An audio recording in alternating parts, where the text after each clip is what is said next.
اس سے انکار نہیں کہ یہ واقعی ایک متاثر کرنے والا ماڈل ہے، لیکن مجھے نہیں لگتا کہ اے آئی کے شعبے میں امریکی ٹیکنالوجی میں جو قائدانہ خصوصیات ہیں وہ اس کے اندر موجود ہیں، خاص طور پر کمپیوٹنگ کے شعبے میں جہاں امریکہ کو برتری حاصل ہے۔ مطلب وہ جدید چپس اور سیمی کنڈکٹرز اور ڈیٹا سینٹرز جنہیں اعلیٰ یا جدید آرٹیفیشل انٹیلیجنس کی صلاحیتیں حاصل کرنے کے لیے آپ کو تربیت دینے کی ضرورت ہوتی ہے۔ لہٰذا ڈیپ سیک ماڈل چاہے یہ سستا اور اوپن سورس ہی کیوں نہ ہو، شاید آئندہ مرحلے میں مقابلہ نہ کر سکے جبکہ جدید ماڈل جاری کیے جائیں گے۔ لیکن آپ نے انویڈیا کے شیئرز میں ریکارڈ گراوٹ دیکھی ہے۔ اب جب سستا ورژن ڈیپ سیک ابھی اتنا ہی اچھا ہے جتنا اوپن اے آئی، تو عالمی کمپنیاں امریکی کمپنیوں میں سرمایہ کاری کرنے کو ترجیح کیوں دیں گی؟ مجھے لگتا ہے کہ ہمیں یہاں ایک قدم پیچھے ہٹ کر سوچنا چاہیے کہ اے آئی کمپنیز کیا حاصل کرنے کی کوشش کر رہی ہیں۔ وہ صرف یہ نہیں دیکھ رہی کہ کیا ہم وہ ایک اچھا ماڈل بنا سکتے ہیں جو آج کے دور کے مطابق ہو، وہ دیکھ رہے ہیں کہ ہم ایسی ٹیکنالوجی کو کیسے بنائیں جو بنیادی طور پر زیادہ ذہین، اتنے وسیع مقصد کے لیے ہو کہ وہ واقعی دفاعی یا اقتصادی پیداواری صلاحیت کے لیے سب سے جدید ہو۔ اور یہی وہ نقطہ ہے جہاں مجھے لگتا ہے کہ آپ جتنا جدت سے مقابلہ کریں گے اتنی ہی زیادہ صلاحیت بہتر ہوگی۔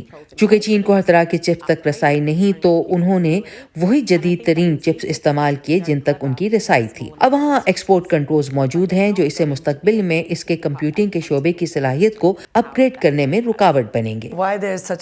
تو پھر دنیا ڈیپ سیک سے حیران کیوں ہوئی، اور چیٹ جی پی ٹی اور ڈیپ سیک میں بنیادی فرق اور مماثلت کیا ہے؟ ہر کوئی یہی پوچھ رہا ہے کہ کیا یہ اے آئی کے شعبے میں امریکی برتری کو چیلنج ہے، اور پہلی نظر میں سرمایہ کار شاید یہی سوچ رہے ہیں کہ یہ چیلنج ہے۔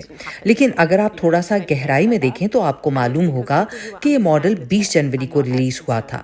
مارکیٹ کا رد عمل اس وقت تک نہیں تھا، رد عمل بہت دنوں بعد آیا، اور اس کی وجہ یہ ہے کہ جو لوگ ٹیکنالوجی کو سمجھتے ہیں وہ اتنے فکر مند نہیں ہیں، کیونکہ وہ اس چیز کو چینی صلاحیت میں بڑے پیمانے پر کوئی تبدیلی کے طور پر نہیں دیکھتے۔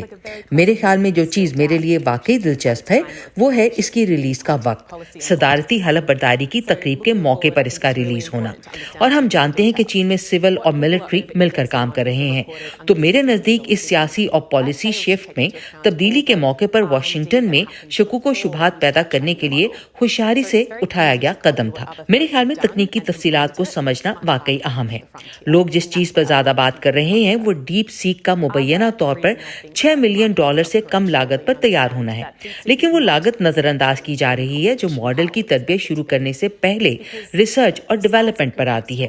لہٰذا دوسرے لوگوں نے جو کچھ کیا ہے اس کی نقل کرنا اور اس پر عمل درآمد کرنا بہت آسان ہے، لیکن اس سے ترقی کے میدان میں آگے بڑھنا مشکل ہے، اور یہ وہ مرحلہ ہے جہاں سارا پیسہ لگتا ہے۔ اور دوسری وجہ جو میں سمجھتی ہوں کہ مارکیٹ جلدی خود کو درست کر لے گی اور یہ سمجھے گی کہ ڈیپ سیک وہ بڑی تبدیلی نہیں ہے جس کی ہم توقع کر رہے ہیں، کیونکہ جدید چپس اور سیمی کنڈکٹرز اور ڈیٹا سینٹرز کی صلاحیتوں کا سائز تبھی اہمیت رکھتا ہے جب آپ اے آئی کو استعمال کرتے ہیں۔ بائیڈن انتظامیہ نے انویڈیا یا اعلیٰ درجے کی کمپیوٹر چپس تک چین کی رسائی پر پابندی لگا دی تھی۔ اس پالیسی کے بارے میں آپ کا کیا خیال ہے، اور اس نے اے آئی میں عالمی مسابقت کو کیسے متاثر کیا ہے؟ میرے خیال میں یہ واقعی ایک اہم پالیسی ہے، اور ایک ایسی پالیسی جہاں ہم اثرات کو دیکھنے کے بالکل شروع کے مرحلے میں ہیں۔ ڈیٹا سینٹرز اور کمپیوٹ بلڈ آؤٹ جس کے لیے آپ ان چپس کو استعمال کرتے ہیں 4 سال کے دورانیے پر چلتے ہیں، تو اس سلسلے میں 2022 میں ہونے والی برآمدی کنٹرول نے ایک خلا پیدا کر دیا۔ انہیں پھر 2023 میں مزید سختیوں کے ساتھ لاگو کیا گیا، تو اکتوبر 2023 تک آپ نے دیکھا کہ چین چپس کی درآمد کرتا رہا، اور اب جبکہ بہت زیادہ سخت کنٹرول ہے، اس سے ان کی مستقبل کی اے آئی صلاحیتوں اور ان کے وسیع کمپیوٹنگ کے نظام پر اثر پڑے گا، اور اس پر بھی کہ وہ ان کو کیسے استعمال کرتے ہیں۔ ہم نے پہلے ہی دیکھا ہے کہ چین ایسے صارفین پر پابندی لگانے کی کوشش کر رہا ہے جس کے پاس چینی ایپ سے موبائل نمبرز دستیاب نہیں ہیں۔